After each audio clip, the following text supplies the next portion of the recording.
AITA for telling my husband's dad and dad's wife that I will not change our daughter's name because it hurts the wife's feelings? I, 27F, have been married to my husband, 29M, for a couple of years now, but we've known each other since college. When I met him, I knew right away that family was a sensitive topic for him. He didn't talk much about his dad, my FIL, or his dad's wife, Sharon, and it was clear early on that their relationship wasn't close. Over time, he opened up about why, and honestly, it's a lot to take in. My husband's mom, my late MIL, passed away when he was only 8 years old. Before that, his parents had divorced when he was just 2. 2 years after the divorce, FIL remarried Sharon, and from what I've been told, MIL and Sharon didn't get along. And by didn't get along, I mean they really didn't like each other. Sharon claims that my MIL made her life miserable. She says MIL laughed at her pain, wished her dead, and even tried to have CPS take custody of my husband to remove Sharon from his life. According to Sharon, MIL was manipulative and cruel, and her hatred for Sharon was obsessive. At first, I believed Sharon's version of events because she told it with so much emotion. But then I got to know my husband's extended family, FIL's own siblings, and they painted a different picture. They admitted that MIL wasn't thrilled about Sharon being in the picture, but they said Sharon's story was dramatically exaggerated. They described it more as a mutual dislike than a one-sided vendetta. Whatever the truth was, Sharon has clearly carried this bitterness for decades. Even after MIL passed, Sharon couldn't let it go. She talks about my MIL as if she's still competing with her, even though MIL has been gone for over 20 years. When my MIL passed away, my husband was just a little boy. He was heartbroken, and from what he's told me, he clung to her memory like a lifeline. He didn't want to lose even the smallest connection to her. So when FIL and Sharon announced they were planning to attend the funeral, my husband, who was only 8 at the time, completely freaked out. He begged them not to come. He said their presence would feel disrespectful, like an invasion of something sacred. When they refused to back down, he threatened to run away. He said if they showed up, he'd disappear until he was placed with other family members. Eventually, they gave in and didn't attend. FIL and Sharon have since claimed that my husband hates them for staying away, but he's told me the exact opposite. To this day, he says that keeping them from the funeral was one of the few times he felt like he had any control over his grief. He doesn't regret it at all. By the time I met my husband, his relationship with FIL and Sharon was practically non-existent. He kept them at arm's length, and it was clear that this was a choice he'd made for his own peace of mind. Sharon, however, has never accepted this distance. She insists on calling my husband her son, even though he's never called her anything but Sharon. She even introduced herself to me as his mom when we first met, and she looked genuinely shocked when I corrected her.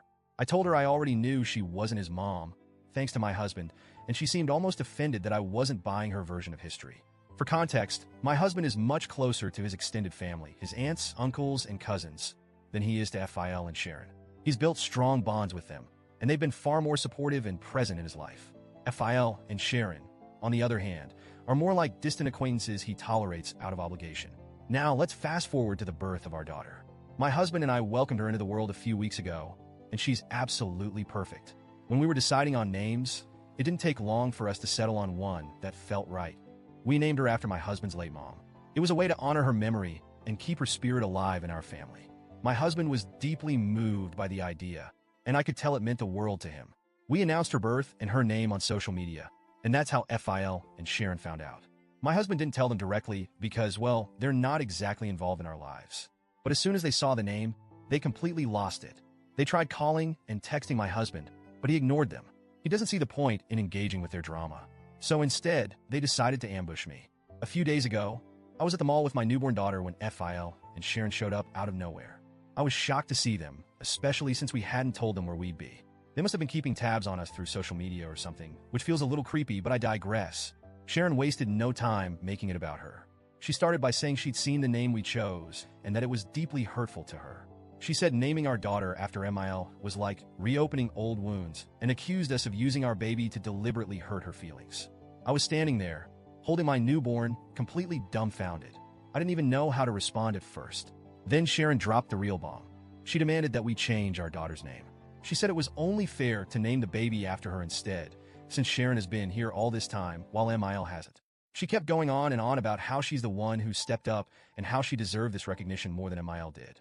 At that point, I'd had enough. I told her, as calmly as I could, that we were not changing our daughter's name. I said her feelings weren't a factor in our decision-making and that this wasn't about her. This was about honoring my husband's mom and the legacy she left behind.